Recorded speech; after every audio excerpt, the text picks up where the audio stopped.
So Carlos Alcaraz reigns supreme in Tokyo as he defeats Taylor Fritz in straight sets in the final. And over in Beijing, Jannik Sinner has made his third consecutive final there, and he's up against somebody new. It's Learner Tien in his first ATP final. This is the preview of that one. And we're going to talk about the reaction to Alcaraz winning yet another title in 2025. Stick with us. We're going through it.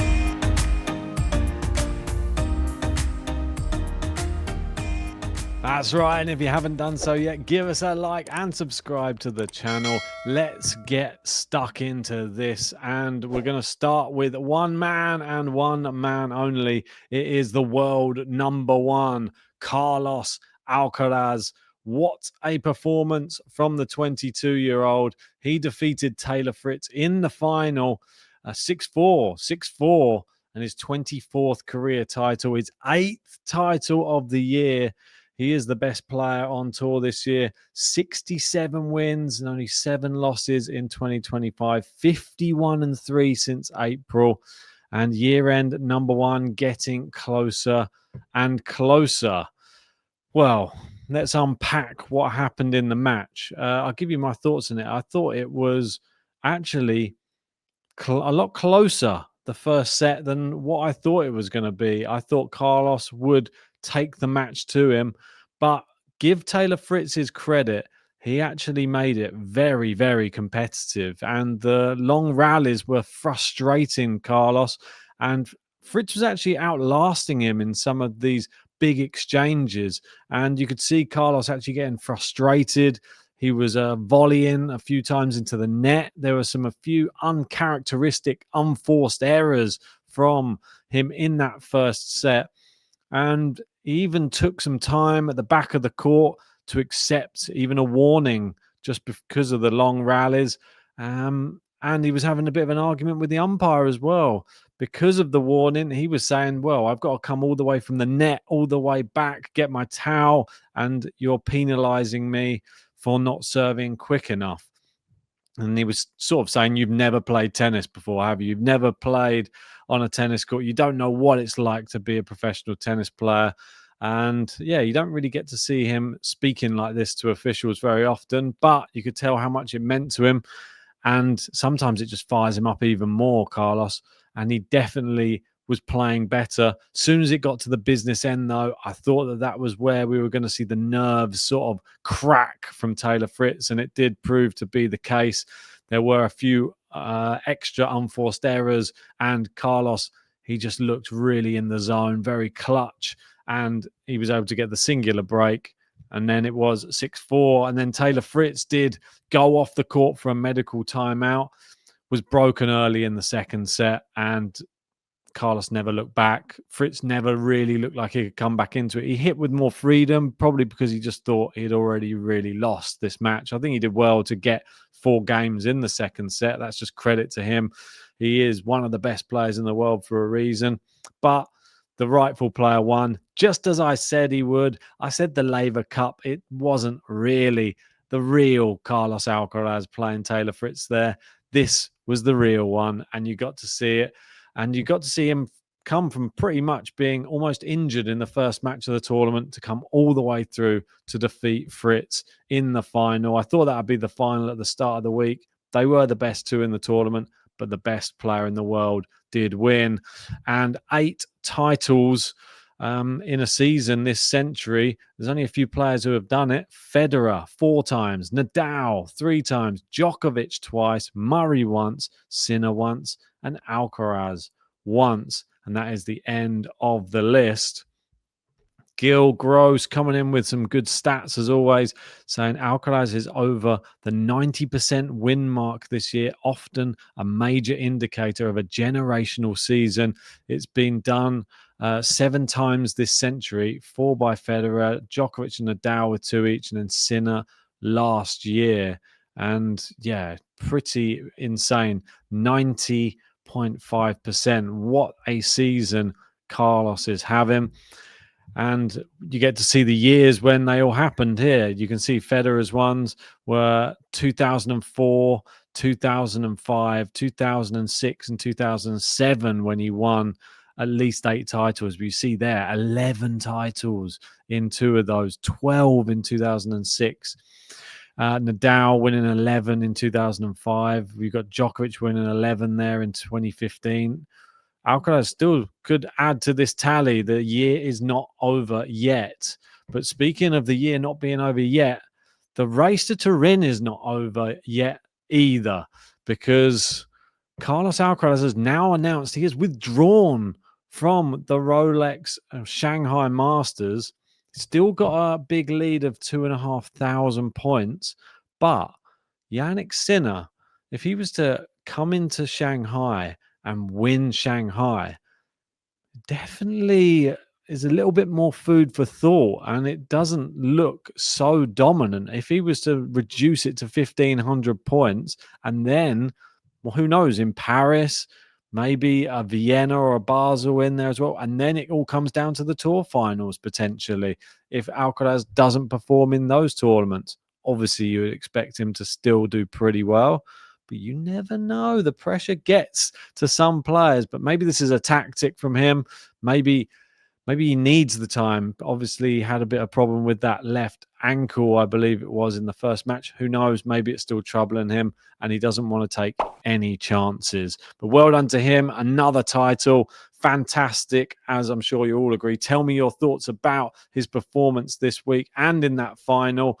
Let's move on to the other tournament, which is in Beijing. Jannik Sinner into another final, 3 consecutive finals there. And what a semi-final it was. I mean, both semi-finals were fantastic, to be honest. But I think I've got to give a quick shout out. Alex de Minaur, it must be tough coming up against somebody who you've never beaten.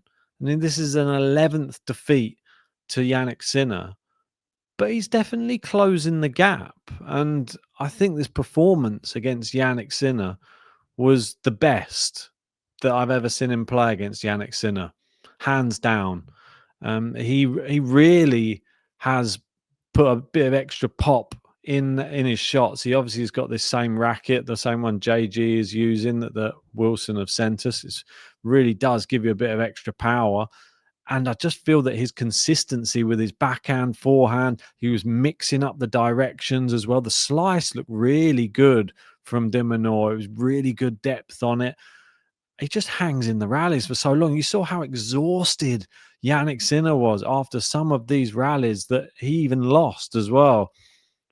But ultimately, you got to that third set, and it was similar to the Atman victory. Lost the second set, but the start of the third, he comes out far and he gets the early break, and then you're always playing catch up. And against somebody like Sinner, even though he's not been feeling his best, and he said this in post-match press conference as well, said that he's had a bit of diarrhea this week, which thanks for the honesty, maybe too much info, but he said he's still feeling good. He's still able to win these matches. I don't think that played any factor. I think that he was still playing incredible tennis. He was able to use his serve to get himself out of trouble as well. He was literally saving break points with it. And credit to de Minaur for forcing so many break points, because I thought this was a very, very close match. Jannik Sinner not on his game, he would have lost. That's my honest opinion. I think Alex de Minaur can be proud of himself. He can walk away as a box checked, because he did really turn up in this one. And Jannik Sinner will have noted that he can't just have all his own way against Alex de Minaur anymore. 30th tour level final for Jannik Sinner. And a few more stats for him. He's reached 9 consecutive hardcourt finals. This is the third longest hardcourt final streak in the Open era. Djokovic and Federer with 13, Agassi 11, Sinner and Lendl with 9. They're terrifying consistency and terrific consistency as well. And he is facing a first-time finalist in the final. And it's my wild card for the year. It's Learner Tien. That's right. And he had to do it the hard way. This was a really, really tough match.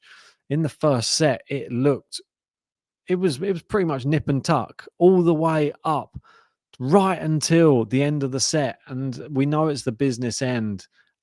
And I thought that he showed a bit of nerves, to be honest. But he ended up losing that set 7-5. When he came out in the second set, he actually found himself down a break in that set as well. But he turned it around. He said he just hung in there. And I thought it was really impressive to see him not panic. Do you know what Daniel can do? He can lure you in to those long rallies.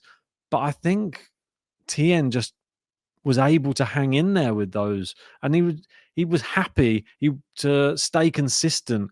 Obviously, he's a lefty, so it was a lot of the rallies were his forehand into Medvedev's backhand a lot of the time.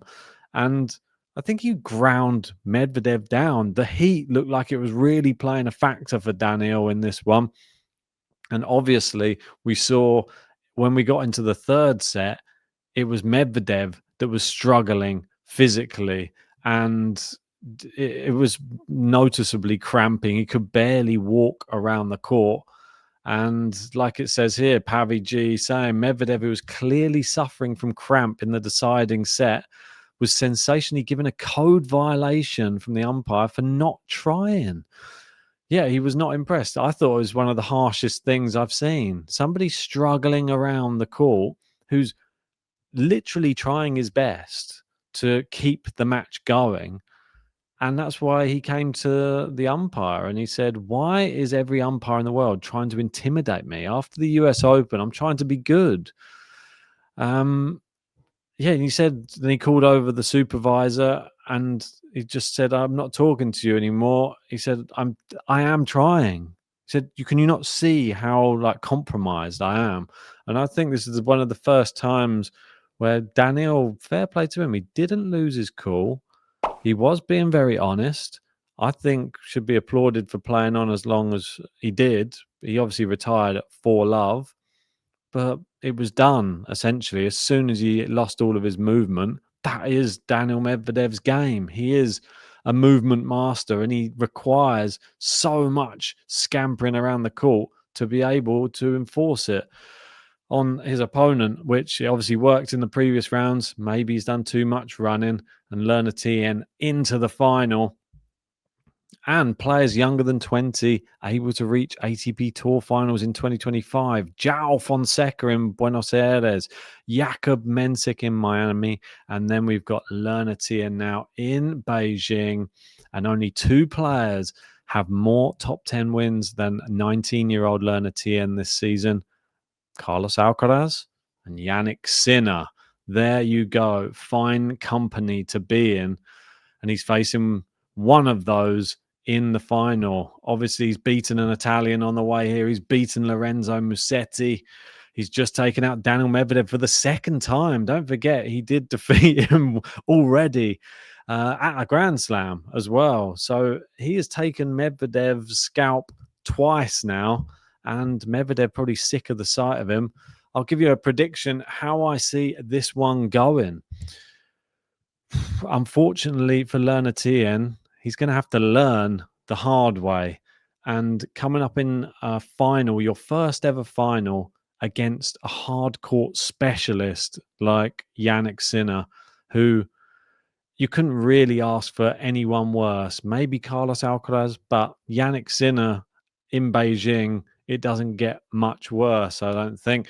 So I unfortunately feel like the pressure will probably get to Learner Tien in this one. I hope he goes out there and plays his heart out. I hope he doesn't think about winning and just goes out there to try and play, because if he gets in his own head business end of a set, I think that will be his undoing. And I think Jannik Sinner just holds himself very well when it comes to pressure points. I expect it to be straight sets Jannik Sinner, but I'm hoping Learner Tien can make them 2 competitive sets. But that's my prediction. Tell me your prediction in that comment section below, and tell me your thoughts about the semi-finals as well. Oh, there you go. The finals tomorrow. I'm excited for it, and no doubt we'll bring you a final reaction from Beijing, and we'll bring you a quarter-final preview for the women's as well. If you haven't done so yet, give us a like, subscribe, and we'll see you on the next one.